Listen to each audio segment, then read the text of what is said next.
overlooked games of the last decade. Finally, now we're talking about the good stuff. There's a fantastic quote that perfectly describes what we're going to talk about today. A lover of words has no place where honest work must be done, and it holds its truth when it comes to these underrated titles. I, for one, have always fallen for the massive initiatives that AAA titles bring with it while being announced. Flashy ads, huge billboards, and pre-access gameplay trailers. It's a hit and a miss. These games, however, have been true to their word but have also been ridiculously overshadowed by their AAA next-gen counterparts, released unluckily at the same time. Hence, I'm making this list because these games really ought to be played. Let's dive straight in. Starting out with Fallout New Vegas at 2010. Arguably, Bethesda's best Fallout game so far. And the weird part is, Bethesda didn't even play a big role. It was all Obsidian's magic. New Vegas was pushed to the side by Bethesda and projected that wouldn't fare well amongst other games in 2010 and, well, New Vegas was pushed to the side by Bethesda and projected that wouldn't fare well amongst other games in 2010. And, well, it didn't, because of how its sales fared during its initial release.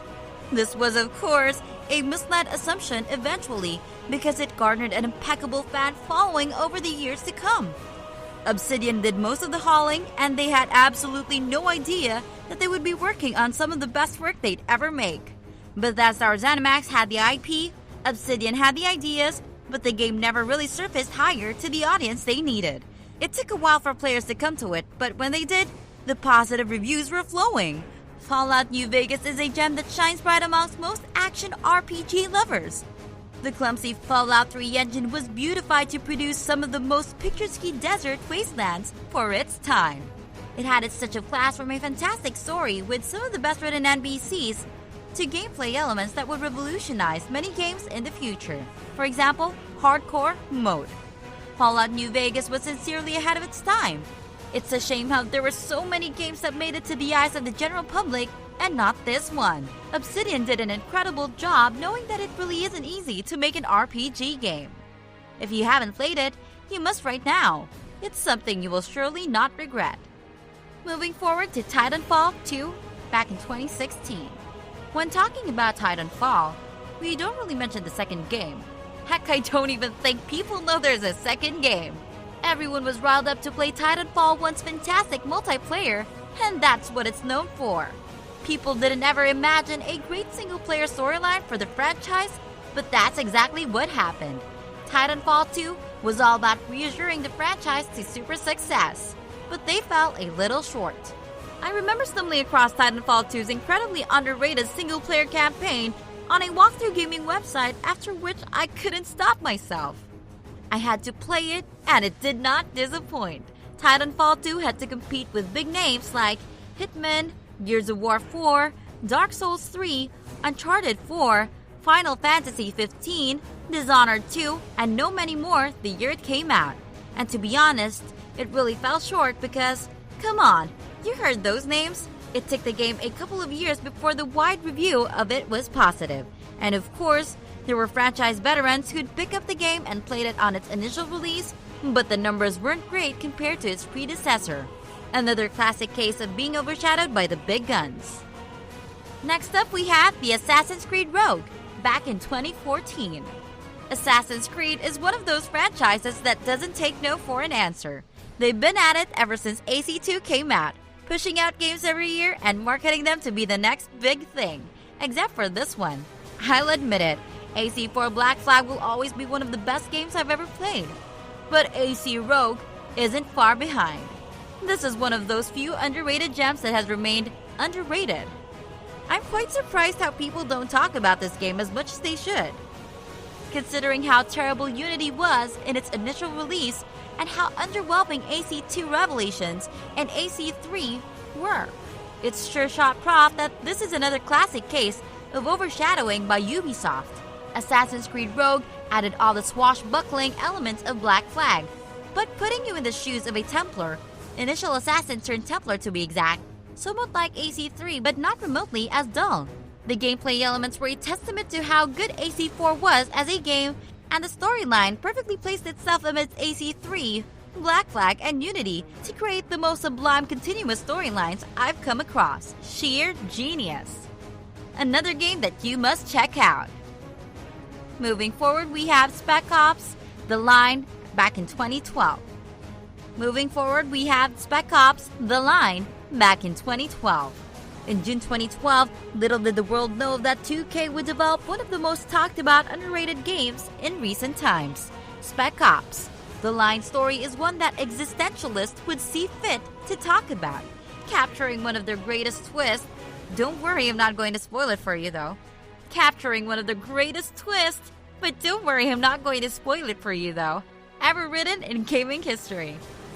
Right up there with Bioshock's Would You Kindly? The game doesn't seem to be fancy. The gameplay and its mechanics somewhat dictate all terms that any third-person action shooter would want or would have, but what brings out the incredibleness of this game is its story. I'm not going to delve deep into it, but all I'm going to say is, you have to play the game for its story, and if you haven't already, you must right now. Next we have Singularity back in 2010. There's something about the USSR that makes for great shooters. The premise is simple. There's an old technology that exists on an unoccupied Soviet island, and somehow the protagonist, which is you, comes to use it throughout the game. There you go. Spoiler-free as always. Simple stuff, great premise, perfect for a sci-fi shooter, and that's exactly what Singularity is all about. What captures the eye is when you add in time travel into this loop and the way you get to use this technology. Again, not spoiling it for you. Raven Studios have done some amazing work on the game. The gameplay is fluid, the level design might feel a little repetitive, but that's there in almost all games. But the most prized element is the solo FPS experience with these new gameplay mechanics. This sci-fi shooter comes with some great new concepts that could be used even now, 11 years later in a 2021 Persona. This is a severely underrated game that FPS lovers will want to play. Next up, we have Enslaved, Odyssey to the West, back in 2010. Have you heard of this one? I wouldn't be surprised if you haven't, and for those of you who have, you know how overlooked this one is. This Ninja Theory masterpiece came out back in 2010, and probably is one of the most underrated games of all time. Ninja Theory, of course, went on to create some other great titles eventually that garnered a lot of attention on AAA platform. But for this one, it took me literally around 5 years to even know that such a title existed and another 4 to get playing it. Nevertheless, it didn't disappoint. Enslaved is an action-adventure gem that places you in the shoes of a slave named Monkey, not literally monkey. We have Donkey Kong for that. On dystopian Earth that has now been taken over by mechs. This ridiculously overlooked title should have paved inspiration to several more great action-adventure titles that could use the same mechanics and gameplay to better their games. But that, of course, was never meant to be because of how unknown this title was at the time. It's a real shame how this one didn't make it to the top. Moving forward, we have Splinter Cell Conviction back in 2010. Mixed reviews on this one, but for me, it was a great game. After the incredible success of the SC games that came before, Chaos Theory, Pandora Tomorrow, Double Agent, Ubisoft thought they'd make a change that would work. Unlike the predecessors of this title, the games were solely focused on stealth as the main mechanic. Conviction, on the other hand, wanted to involve some action elements as well, which for me was not a bad call, but to everyone else seemed a little unnecessary. The game is good. The game is good. The story puts you in the shoes of Sam Fisher, the stealth mastermind, but in a different persona this time. Conviction portrayed him almost as an officer not on duty, which made the story a little more compelling, which I thoroughly enjoyed, rather than the rest of the games. Conviction slowly didn't work out too well because of the change in dynamics amidst the other games. They wanted to add things into the loop that wasn't very well appreciated, and many felt that it left a sour taste. Nonetheless, I loved this game. It had all the elements that a great SE title would have and then some. Up next, we have Bioshock II back in 2010. Would You Kindly, as I mentioned before, could be one of the greatest gaming twists ever conceived. The giant success of Bioshock 1 pushed the expectations of the second game to an unbelievable high. A high that could have been met. Bioshock II unfortunately is the least appreciated game in the franchise, and one of that gamers are now rethinking. Bioshock felt its deserved praise only a few years later, as many people were revisiting the older games before they got to playing Infinite, which came out in 2013. Considering the competition it had back in 2010, Bioshock 2 fared an average sum in its initial sale, but got shoved away by massive titles like Red Dead Redemption, Call of Duty Black Ops, Halo Reach, and so many others. In the game, you take up the role of the scariest enemy in the first game, the Big Daddy, which in itself is such a great concept. The storyline is good, the added gameplay elements are fantastic, and the overall presentation is commendable. But somehow, this game never made it big. Next up, we have Watch Dogs 2 back in 2016. Watch Dogs 1 was such a disappointment when it first came out. It was nothing like what Ubisoft has promised. Glitchy, buggy, and an outright blank mess. It was so bad, some elements of the game that were promised weren't even there in the final edition. Watch Dogs 2 fell to the same impression initially. People thought Ubisoft wouldn't learn from their mistakes, but I'm very glad to say that they did. The second edition in the series is a gem. I played it very recently, and I must tell you that it's nothing like its predecessor. A fantastic open-world San Francisco for exploration, great side missions, really interesting hacking mechanics, a good main storyline, great puzzles, and an overall fluid gaming experience. Watch Dogs 2 made sure it mended the ways of the first Watch Dogs. If you already haven't played the game, you really should. Down to our last one, we have Mafia II, back in 2010. Looks like 2010 was the year for the underrated games. 2K this time around with another gem, Mafia II. Mafia 1 was a difficult but fantastic game back when it came out in 2002. It took 2K another 8 years to make a beast of a game in Mafia 2, only to be poorly received by reviews and fans alike. Sometimes I really don't understand why.